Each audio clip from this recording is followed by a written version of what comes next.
workaholism is promoted in the Western society, right? If your spouse were to be like, oh, I'm going to be at the bar for the 30th night in a row and not coming home, or always having wine in the bed, or waking up early and drinking wine and doing all these things, you might be like, we need to have a conversation, right? But us bringing our laptop in the bed, and us getting up and working early in the morning, and us working at nighttime, and us just all of these things that we do, which it's one thing to love what you do, it's another to be using it as a way to not feel what's really going on.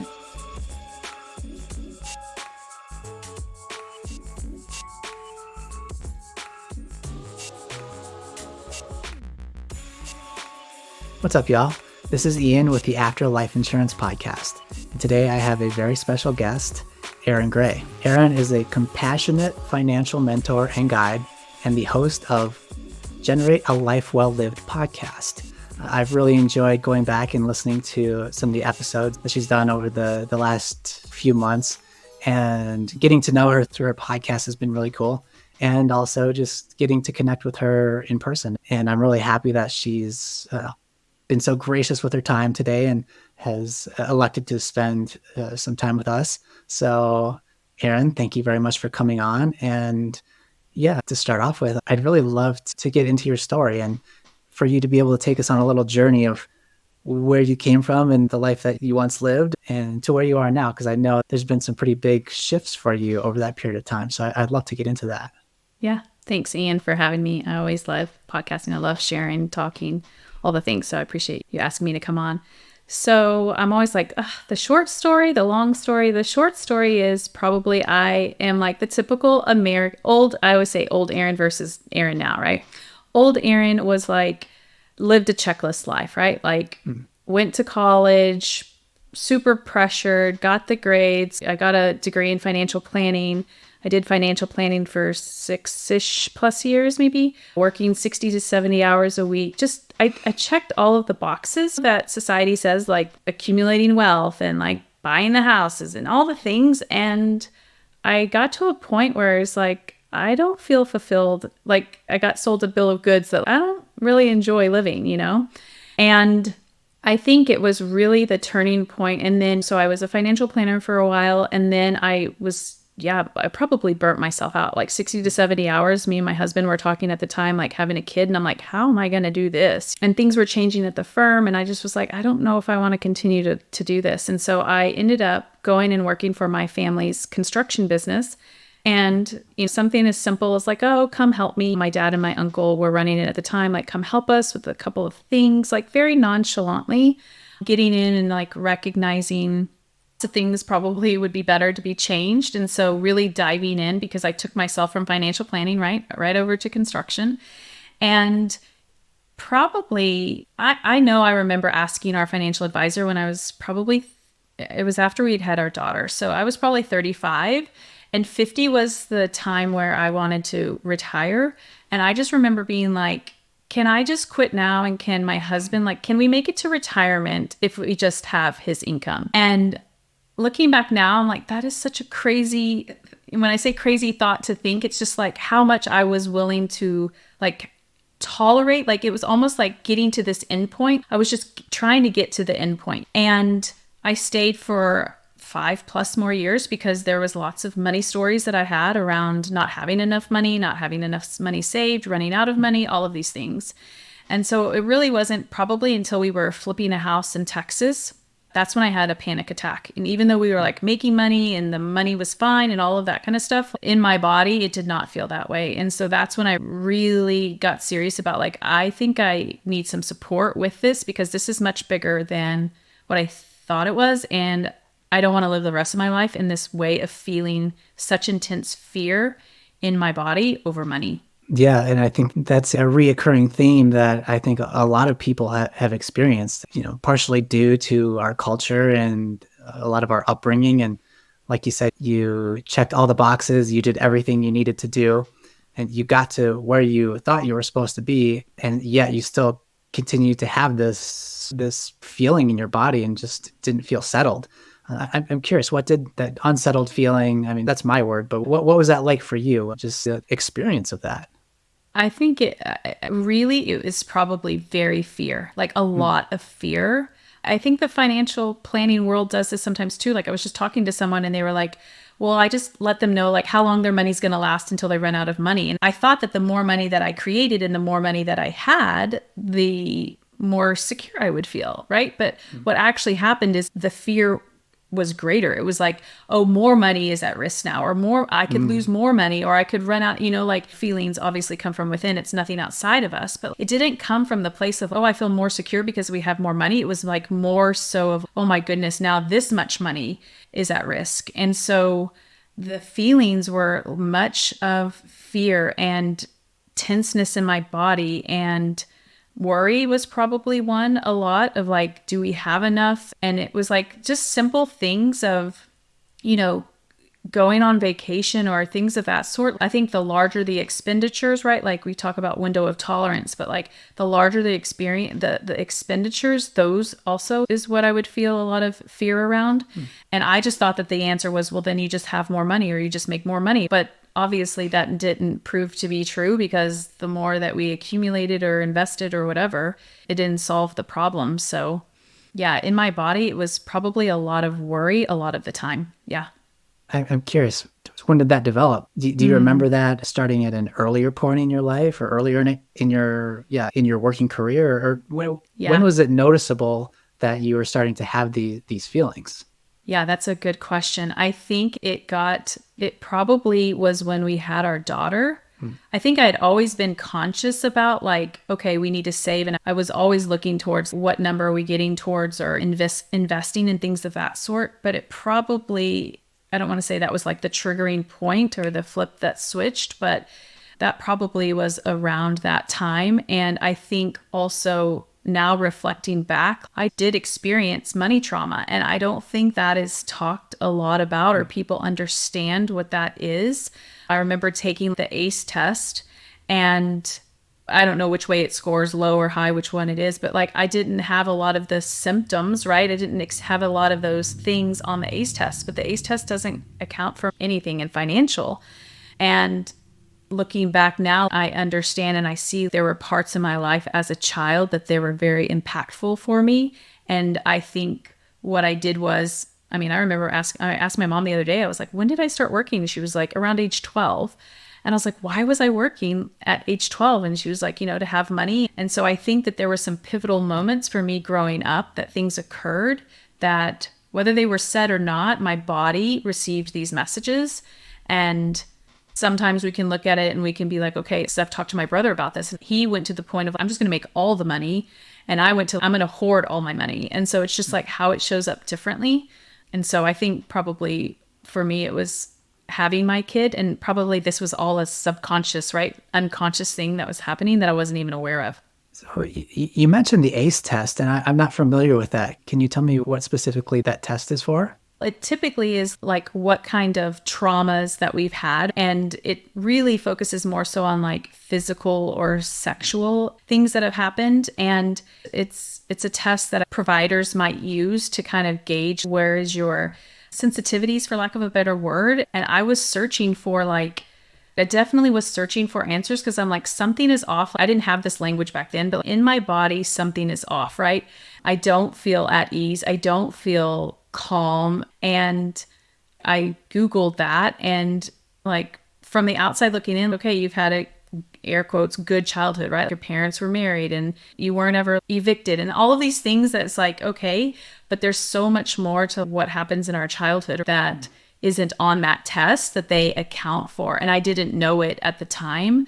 And as I've understood and taken some courses on money trauma, like how much money trauma is something that isn't really discussed with the general public, And I think that's a really good avenue to go down. How do you describe money trauma? I don't know if you're familiar with Gabor Mate, but they talk about like trauma isn't necessarily the event, right? It's what happens after the event.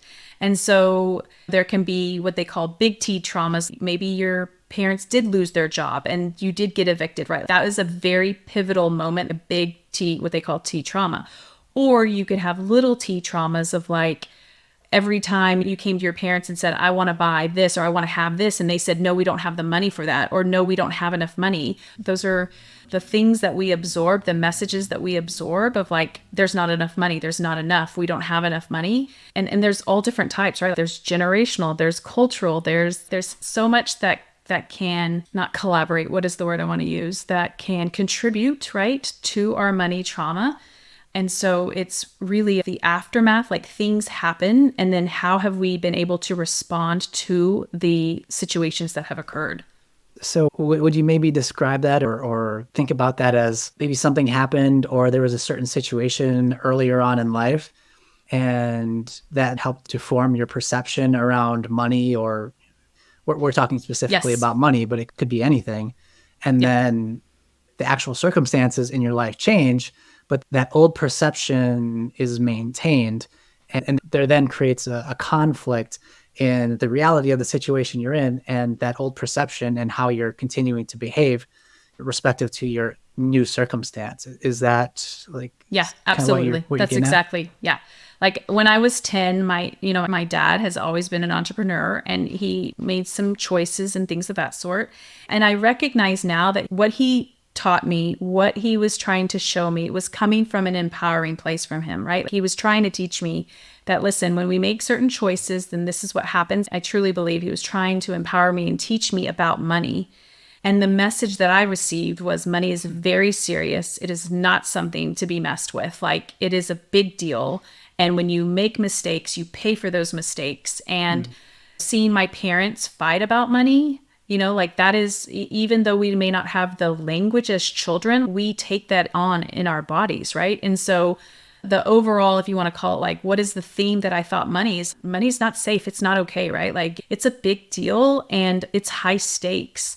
And so having that experience and him sharing with me some things that probably a 10-year-old, like, I get where he's coming from, and the 10-year-old me wasn't emotionally or like prefrontal cortex, right? Like, not at a point where I could understand what was happening in my body. I internalized all of that. And so probably unconsciously, I tried to have more money so I would never have to feel those feelings of how I felt, right? Of when I was 10 or 11 and going through what we went through as a family and what we experienced.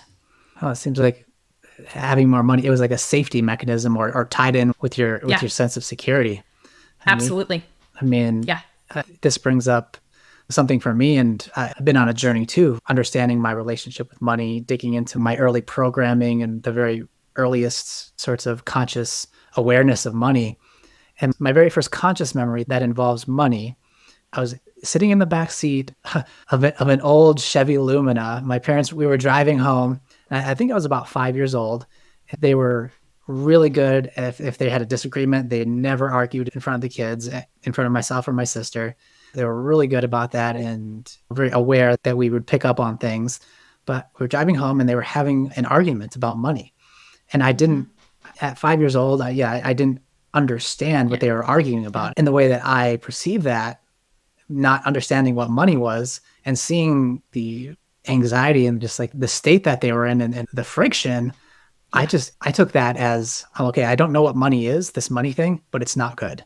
Money is not good. That was my very first imprint and conscious awareness of, that's just how I perceived that situation. It's like, I don't really understand what they're talking about with this money thing, but I don't understand why the two people I love the most and my caretakers are upset with each other.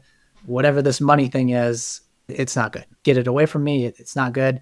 And it took me many years to even have that, come to that realization and, do the inner work to get to that place. Because that was a really deep unconscious memory.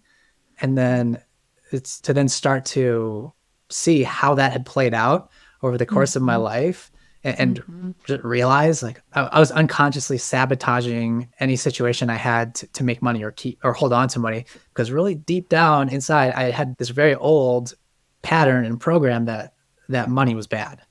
And so it's been a whole journey trying to unwind that and rewrite the programming and catch myself when that old thing comes up, because it's, man, those unconscious patterns becoming consciously aware of them is vitally important, but just Mm-hmm. having that awareness and having that understanding as an adult when you can see things more clearly doesn't necessarily mean that pattern just goes away. Yeah, that's what I was going to say too. Is like a lot of coaching I received for a long time was very much, I call it like in my head, like mindset coaching, right? But it wasn't until I actually got into the body and I started feeling and releasing and being with that, like I call it inner child, right? Like little Erin that was just scared and she didn't have the language. And she also didn't have someone to be like, it's going to be okay. Almost reparenting myself to work through some of those deep seated things that, like you said, you didn't have the language for it, but you got energy, right? You just sense my parents, this is not whatever is happening with money, whatever this thing is, it's not okay. It's not good. And so until we can look at that, it will keep showing up for us. This is the thing I think is really important to say. We don't do this intentionally, right? Having money and then spending it as quickly as possible. Or for me, it was like I was hoarding my money to the point of almost restriction of not even living in the present because I was so concerned about the future. And when we don't do this, wake up and be like, this is what I'm going to do, right? Like this isn't an intentional thing. This is what happens that runs in the background because what our body, our subconscious is feeling. Yeah, and I think the really important point to make is that there's the mind aspect of it and there's the physiological aspect of it, which is Joe Dispenza says thoughts are the language of the mind and emotions are the language of the body. So they're like that communication is always there. And I think when you go to swipe your card to pay for an expensive meal, or when you make a big purchase, or when you do something with your money that's maybe out of your comfort zone, things will come up and there'll be a somatic experience. I think just our culture and it is part of it, but there's almost a lack of acknowledgement of these physiological emotional responses that come up. And I believe those are really important moments, being able to be aware of our bodies and our physiology and to notice like, oh, I'm having a physiological reaction here. Okay, what's that tied to? Because that's the language of my body is connected to something in my head. Where's the translation here? What is this translating to? What is causing this? Where's this coming from? Yeah. I think also, and I haven't said this, and I was like, ooh, this is really good, because I think like workaholism is a thing, right? I think we all have our different vices, and workaholism is promoted in the Western society, right? If your spouse were to be like, oh, I'm going to be at the bar for the 30th night in a row and not coming home, or always having wine in the bed, or waking up early and drinking wine and doing all these things, you might be like, we need to have a conversation, right? But us bringing our laptop in the bed and us getting up and working early in the morning and us working at nighttime and us just all of these things that we do, which it's one thing to love what you do. It's another to be using it as a way to not feel what's really going on. And I think when I started to take the time off and when I didn't have work to cover up, right? I had already recognized this was a thing, but it really came to the surface when I wasn't making any money, when I was using our money, like all of those deep-seated feelings that I had been repressing from working, because I think it also gives you the dopamine hit, right? You're able to make money and you're able to save and you're contributing to society and all of this ego stuff that it does for us. That's when it really like shit hit the fan, for lack of a better word, of like, I really got to see, oh, wow, my money story runs really deep. So I'm curious, now that you've had your own journey and you've been working through some of the stuff and you've gotten to the point where you're helping others move through some of the things that you had gone through yourself, what are some of the reoccurring themes or questions or issues that you see come up frequently with the people that you work with? It can be both ways, right? Like you're either hyper vigilant or you avoid. That is going back to your physiological response. That's your body's way of trying to protect you. So if you think about like how the brain works, how the body works, like if we have that snapshot in that time and that memory, right? And so it's like, oh, this isn't good, let me check out kind of thing. And so here we go back to, we're not doing this on purpose, right? But when we avoid things, when we overspend, or when we hoard, or where we're saving too much and we're always thinking about the future and we're trying to plan for that, I see a lot of avoiding or being super hyper vigilant around the money and not From a business standpoint, I would say not tending to the things that part of being a business owner requires. And that doesn't come from a place of, I don't want to, I don't care, I'm lazy. Like I had a client the other day say, I'm so lazy. It's like, you're not lazy. This is your body showing you there's some tender things here. What if we were to actually look at that from a place of curiosity and love? What do you need in this moment versus put your big girl panties on and just go do the thing, right? And so it shows up in those types of ways of not sitting down and looking at your statements, not contacting your CPA when it's time to contact your CPA. It's almost the resistance, but not from a purposeful place. It's coming from that protection of, some unresolved feelings that we haven't addressed yet. Dealing with unconscious patterning is kind of what I'm hearing. What I'm hearing you say, and that's either on one end of the spectrum, that's hypervigilance. So, for example, if you're invested in the stock market, checking your account multiple times a day, or on the other end of the spectrum, never looking at it and hoping for the best. And I think, like with most things in life, pretty much everything in life, the sweet spot is in the middle, having a healthy balance of awareness and healthy detachment, I'll say.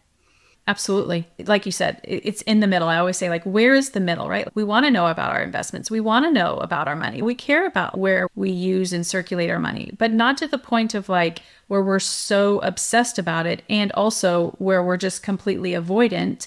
And then 3 months go down and you haven't looked at anything, haven't balanced anything of that sort. So it's like, where's the happy medium? And I will say also what's important is like this, and the Western society is so big on like making huge changes and quantum leaping and all of that kind of stuff, right?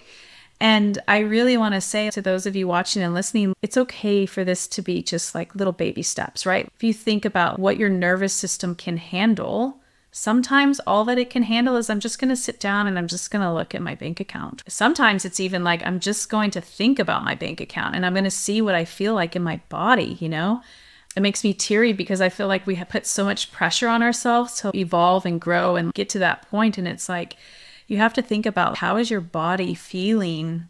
And they talk about window of tolerance, right? If like we have this tolerance of what feels comfortable for our bodies. And when we get outside that tolerance, it feels uneasy, right? So we want to get back to it. And it's okay that we do want to push that window just a little bit, right? But not to the point where we just completely shut down our nervous system and it takes us weeks or months to recover from something that we've done. I think that's so important, talking about balance. And there's a saying that no growth happens inside of your comfort zone. And to what you were saying, we've developed a culture of bigger, faster, stronger, go, go, go, and making, as you said, quantum leaps, like trying to get to the finish line as fast as you can.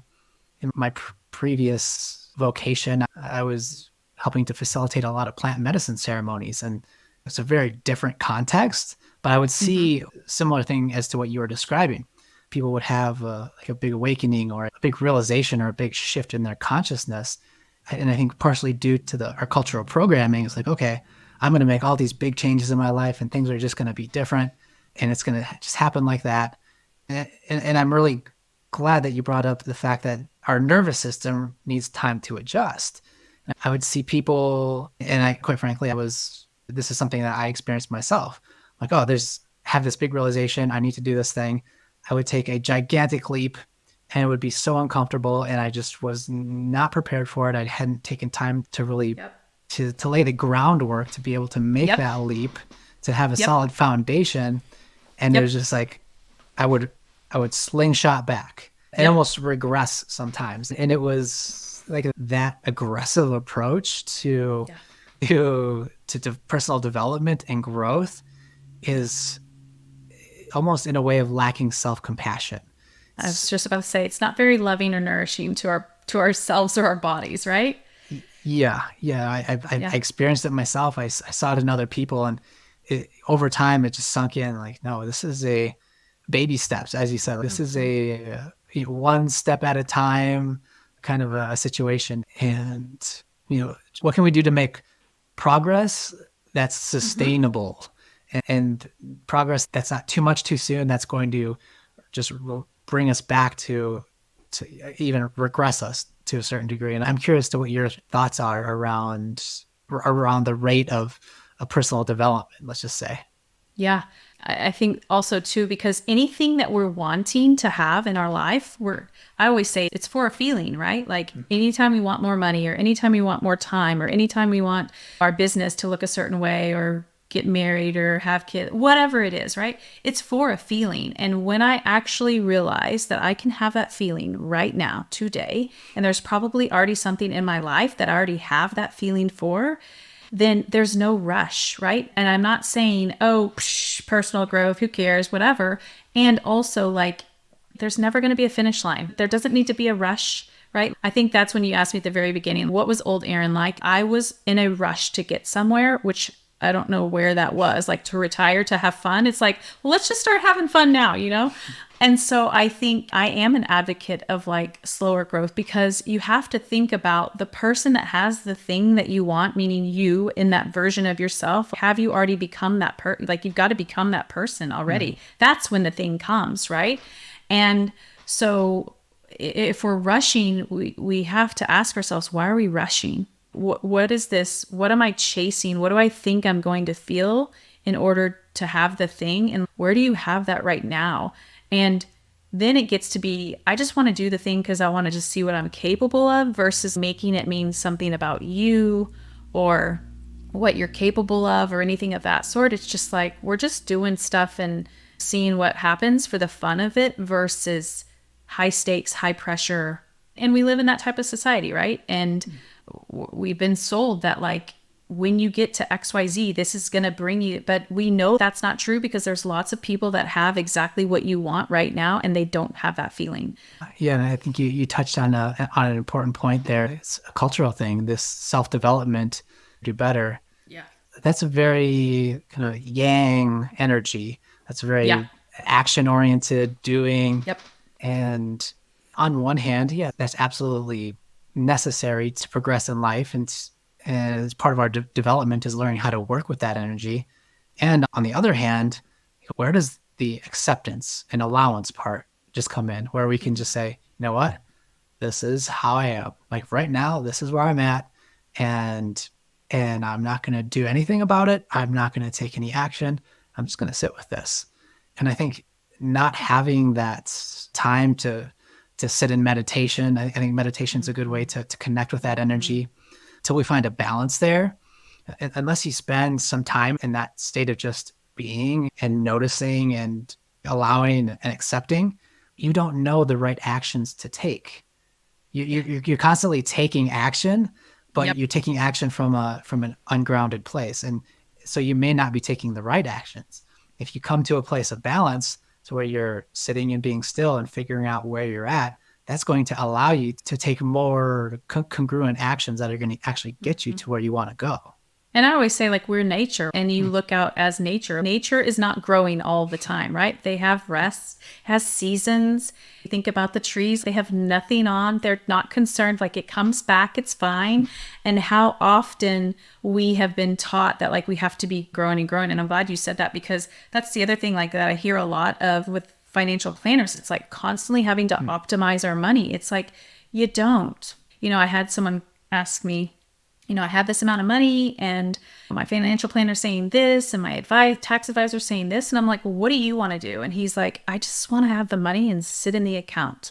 And he's like, but it's not earning any interest. And I'm like, and it's totally okay if that's what you want to do. Because, you know, it's almost kind of like we can self-sabotage ourselves. It's like, okay, now we're going to have to use the money. It's okay for us to calibrate. And so we don't have to optimize everything. We don't have to be constantly growing and evolving. Like you're saying, it's okay to just be where we are for today. And I think it ebbs and it flows, right? And that I don't think that's something I think it's consciousness is changing, right? I think society is changing. I think we're figuring out like, whoa, you know, yang masculine maybe hasn't served us all the best. And here we go back to the middle, right? Like we don't want to be all the way yin. We don't want to be all the way yang, right? Like where is the middle? And allowing ourselves to have that, like you're saying, the meditation, the reflection, the downtime, being bored. Like we don't value being bored in this society at all.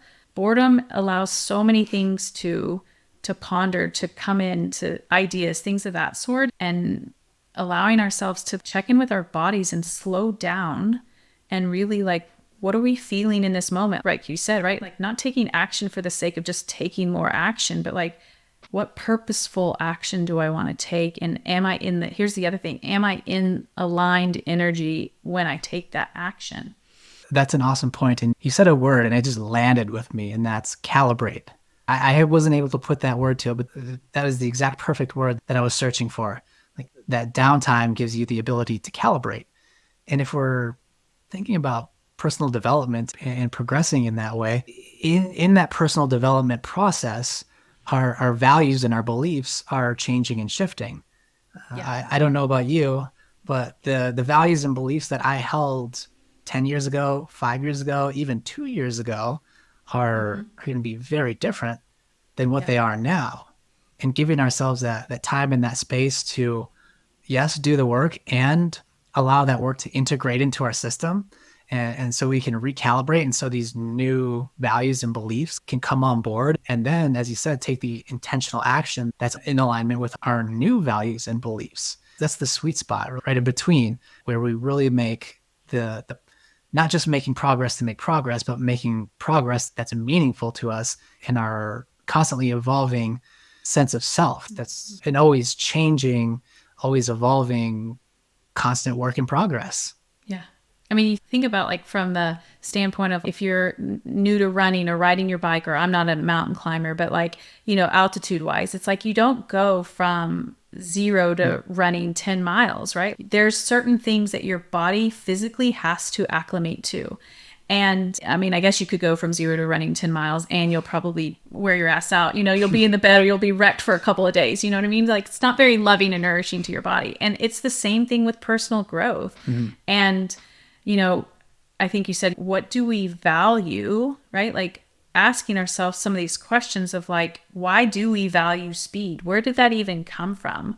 And what do we sometimes maybe, I don't want to say miss out on, but what do we not pay attention to when we're rushing, when we're trying to get to that place?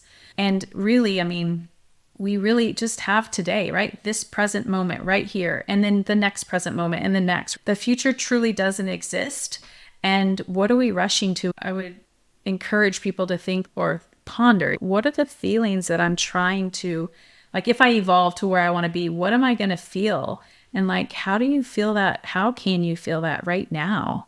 I always ask clients, but how does that make you feel in your body, right? Like if you were to say, Ian, okay, I've got to evolve and grow and this, it's like, I feel that in my chest right now for you, And so it's like, how are we feeling in our bodies? Because that's ultimately what we're going for, right? Like is the calm, the peace, I don't want to say neutrality, but just calm, peaceful is what comes to mind, right? Like that feels good, feeling pressured, intense, and hurried does not feel good in my body.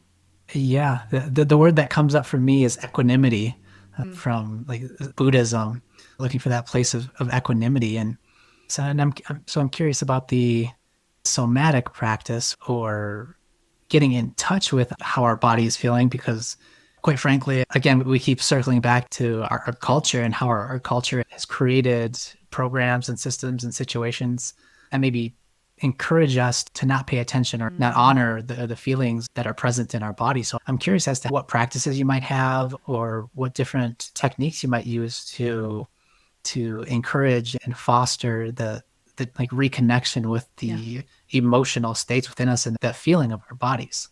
Yeah. And I always say to everyone, it's like play with all of these ideas, right? Old Erin didn't even know what it felt like to be in our body. Like she started with a timer on her phone and every, couple of hours it would go off and I'd be like, how am I breathing? What is my breath like? How do I feel in my body right now? Are my shoulders up to my ears or am I tense or what, asking myself some questions and paying attention to that. And always for me and for what I found with other people too, it's like being in nature, right? How much are you on your phone? How much are you on your laptop or your desktop? Are you getting up during, after every hour and maybe going to the bathroom and giving yourself some water, your favorite drink, and breath work and meditation and tapping, like emotional freedom technique and, just sitting and watching nature. And I always say, you always have your breath. I think also too, like playing. What are the things that you used to do as a kid that you loved? reconnecting with that little kid inside of you. Like, how did you like to play? And so there's a lot for me. I think here we go back to balance, right? There's the balance of, for me, playing, I like to do a lot of activities in terms of riding my bike or working out or hiking or kayaking. And also there's the point of just being still, right? There's just sometimes I sit on the couch and I just look out the window and I'm just present with myself. And here we go back to, and it all didn't happen like that overnight, right? For me, when something came up from a financial thing, I literally sat with it, but like 30 seconds was all I could take because the intensity in my body, I hadn't practiced the skill of like what this feels like in our body. And I think we talk about like positive and negative emotions, and I don't really agree with that. They're just energy and a vibration. And some of them might not feel as good in our body because we aren't as practiced at feeling them. So when I first really started feeling shame and guilt, it was days that it stayed with me. And yes, an emotion can pass if you allow it, 90 seconds, but I wasn't practiced. And so just being really kind and compassionate with where you are. Like I literally lived up in my head, that's how I used to live my life. So what is that little next step for you? Maybe it's a 2-minute meditation. Maybe it's just sitting and watching nature for a couple of minutes, or just asking yourself, like seeing what your breath is like. So just play with different ways that might resonate or feel good for you. There's no one right way or the way, and seeing how it feels in your body. Well, thank you so much for sharing all that. That really resonated with me. And when you said the word play, I started to get choked up. Like I just felt some emotions come up. It's like, wow, it's just such a powerful reminder. It doesn't have to be a really staunch or strict, specific kind of meditation practice. It doesn't have to be a really intense breathwork session. It doesn't have to be anything necessarily. It can just be something that you enjoy doing. And I'm just thinking, I'm in Montana right now, and I'm looking out a set of windows at a mountain peak, and just this beautiful forest. And I just want to go out and stomp around and find cool sticks and look for turkey feathers, just like I would do when I was a kid. And it doesn't have to be anything more than that. And just going out and exploring and looking for interesting trees that are out there, whatever it is, go down to the stream and see if there are any minnows swimming around. As I think about that, I feel a physiological shift in my body, and just like this, like an upwelling of positive energy, just envisioning myself doing that. So thank you for that reminder. And I wish I could remember who said this. It might have been Eckhart Tolle. I can't remember off the top of my head, but it might have been Ralph Waldo Emerson. But the saying is that nature is never in a rush, and everything always gets done. And I think that's such. I think it's Ralph Waldo. I think he said that. But yeah, I saw that on Insight Timer the other day, and I'm like, isn't that so true? Right? Yeah. It's everything always gets done, and it's never in a rush. And it's like, it just feels really good in our bodies to just be present and to just, be connected. Mm-hmm. It's not that one, and this is the thing too. It's not that being disconnected is bad or wrong. It's just, it feels different. It feels better in my body when I'm connected to my body versus operating from my head.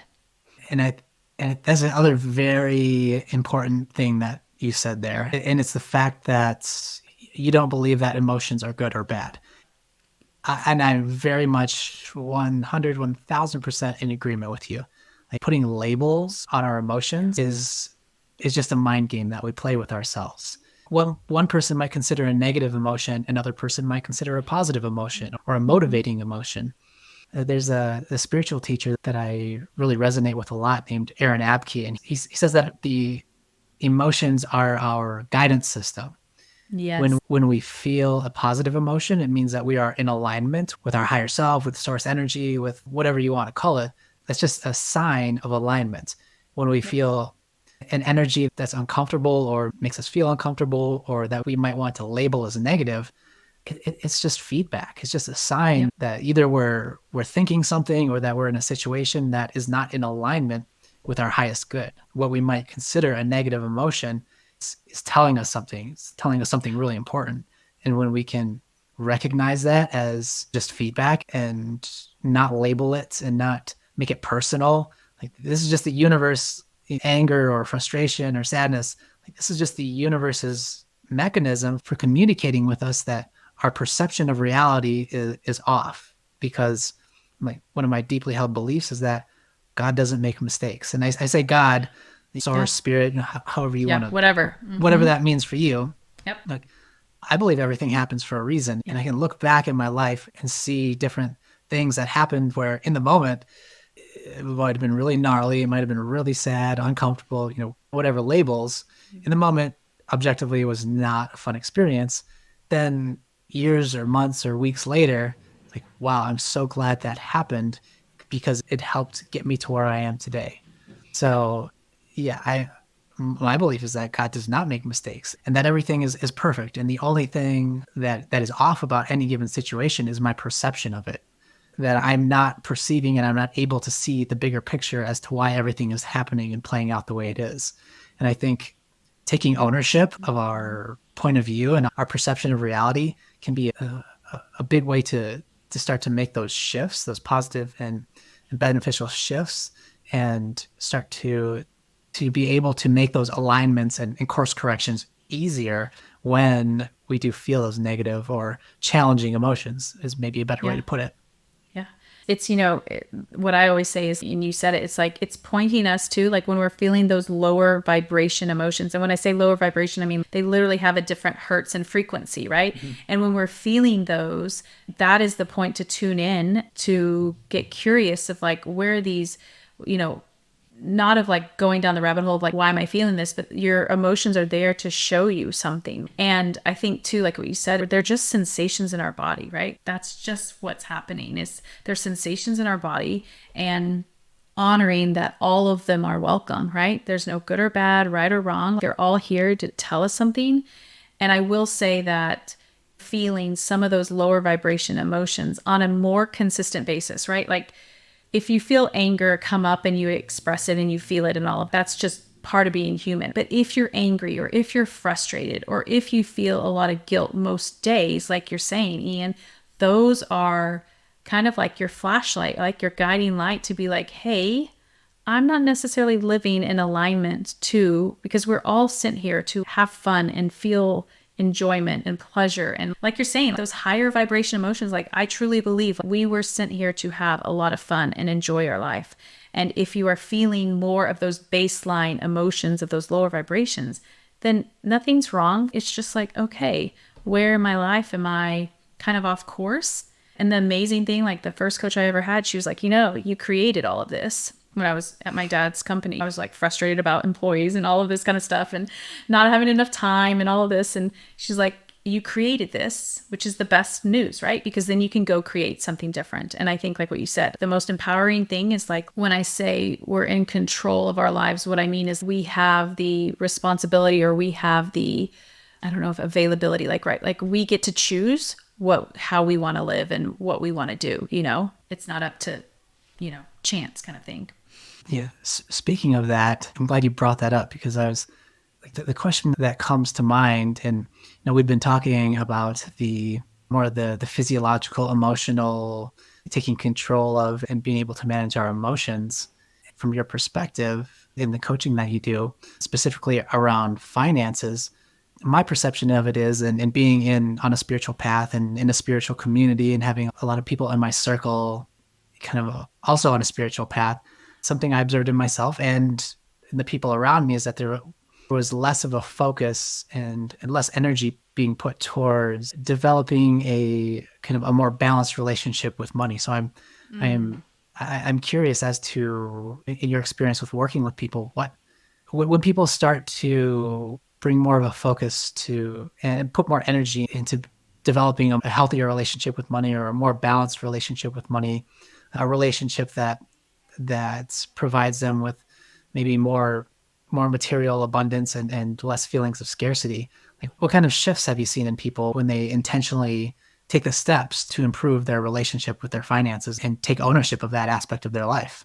I probably would say it's interesting because you were saying, you have been more in the spiritual world, and I've probably come more from the 3D world. So I wouldn't say maybe most of my clients are that 3D where they have the abundance. They physically have more than enough, but they're able to have more fun. They're able to chill out a little bit. They actually are connecting to their bodies, and it isn't all about dollars all the time, And I think that is what really shifts, because I think and also the worthiness, how much of that is tied up, like net worth and worthiness, that gets to be detached. They see where deservedness, that becomes detached. Of you get to have things just because you want them. You don't have to earn them.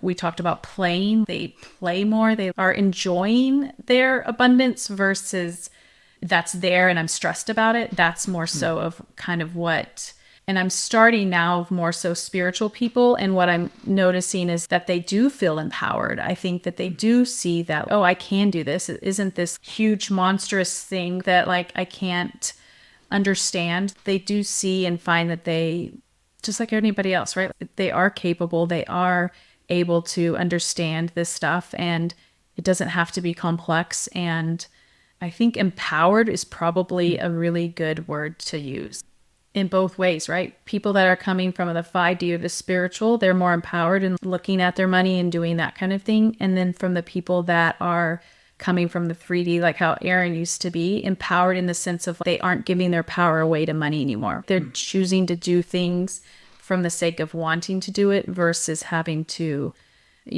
meet certain expectations or things of that sort. It's an interesting place to be, kind of a melting pot of having people coming from both directions. And yet again, circling all the way back to thinking about that very first memory that I had of money, that created so much tension and just conflict in my life, because the thing that I was always trying to get was the thing that I thought was bad and or believed. Not, I didn't think it was bad. I believed in a very deep way that there was something wrong with that. And part of my mission and my goal is to, I think, in a similar way as to what you're doing, helping to bridge those two people from different ends of the spectrum and show people that, particularly from the community that I came from, that, money is not only is money not bad, once you hit a certain point of your it's a lot of fun. Once you hit I'm like, it's a lot of fun. Yeah, it is. And once you hit a certain point in your spiritual development, if you completely disregard money and what it is and the energy of it, you kind of hit a plateau. You hit a ceiling. And until you acknowledge it and balance it and really honor the material aspect of this life and find balance with that and have a harmonious relationship with money, that is a requirement for you to continue to develop spiritually. And they're not opposing, not whatsoever. You can have both. And when you do start to develop both and have a balance, both of those, the material and the spiritual aspect of your life, start to grow together in harmony in ways that you will have never imagined before. So as you were saying that, I was thinking of it from the other coming from the other way, and just very much in agreement with you. Like, those two aspects of our life they're not competing with each other, and there is a way to balance and blend them and get them to work synergistically. Yeah, because if you think about it, the people that do truly have, right, like typically in the past, who I've worked with, are people that have true abundance, right? Like hundreds of thousands, millions of dollars, but they don't have that spiritual connection yet. They haven't made that connection. And then now working with some people that are spiritually connected, but they haven't, maybe on the abundance side. And it is, right? We live on the material plane. We live on a 3D world. We're meant to have fun and have money. So if you're more on the spiritual side and you're working, it's amazing to be spiritual, but it's not fun to not go do the things you want to do, right? Money allows us to do that. And also, if you're over here and you have all the money, but you're not enjoying your life and you aren't connected to yourself, what's all the money for anyways if we're not enjoying ourselves? So it's both ways, is a marriage and a blend. And like you say, they're not, is exclusive the word? Like, they aren't separate, right? They work together. And I always say, like, the world could use more people that love what they do, make a lot of money, and circulate it. We could use more people that have a really good relationship with money and have fun with it and are living a life well lived, right? Like having fun. That's what we're here for. I always say nobody finishes the finish line and gets an award for who struggled the most, right? Like we can drop that whole thing and just have some fun, and let's generate and have a lot of money and give a lot of money and share a lot of money and all of the things.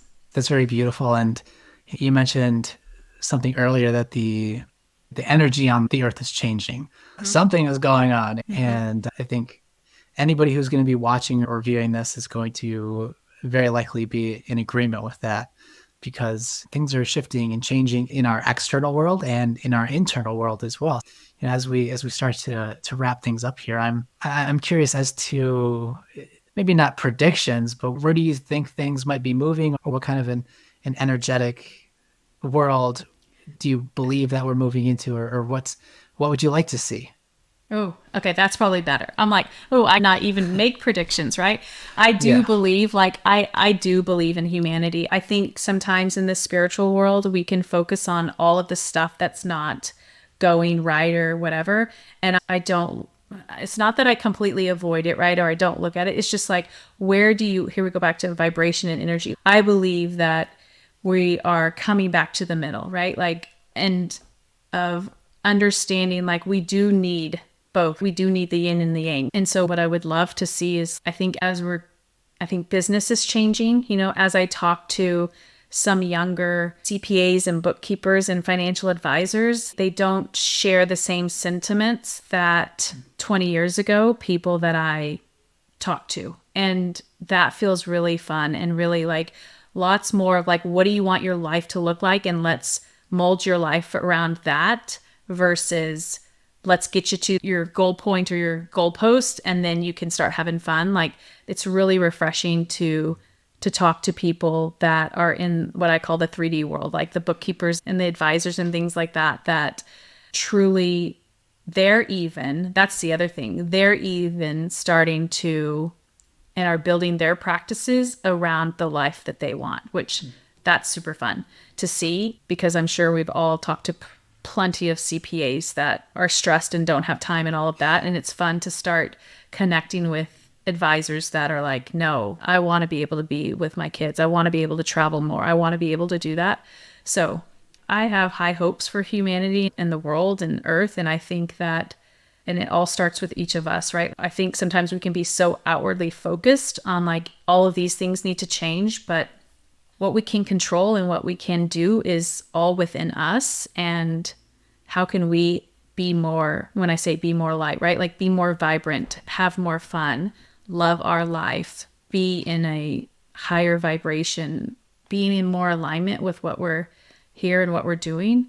And yeah, I mean, that's what I would love to see. And that's the intention that I'm holding. That's beautiful. And I concur 110%. That's such a beautiful sentiment. It's refreshing and really good to hear that you're connecting with people who are coming up in the financial services industry, who have a different approach and are living in a way that's in alignment with what they're trying to provide for their clients. Super cool. Thank you for sharing that. And I'm really grateful to have had this time to connect and have this conversation. It's a pleasure to talk to you and get to know you better and to hear more about your story. And I really appreciate everything that you've shared. There's a lot of wisdom and a lot of practical things that could be taken away from this conversation. So, Erin, thank you so much. And if you'd like to share your social media, how can people get a hold of you and learn more about what you're doing? Yeah. First of all, I want to say thank you for having me on. I love having conversations. So it's been fun. They can go to my website at generatealifewelllived.com, or I'm on Instagram when it feels fun and enjoyable at the Erin Gray. Awesome. Well, thank you so much, Erin. It's been a pleasure. And yeah, we'll be in touch. And for everybody who's watching and listening, take care and be well.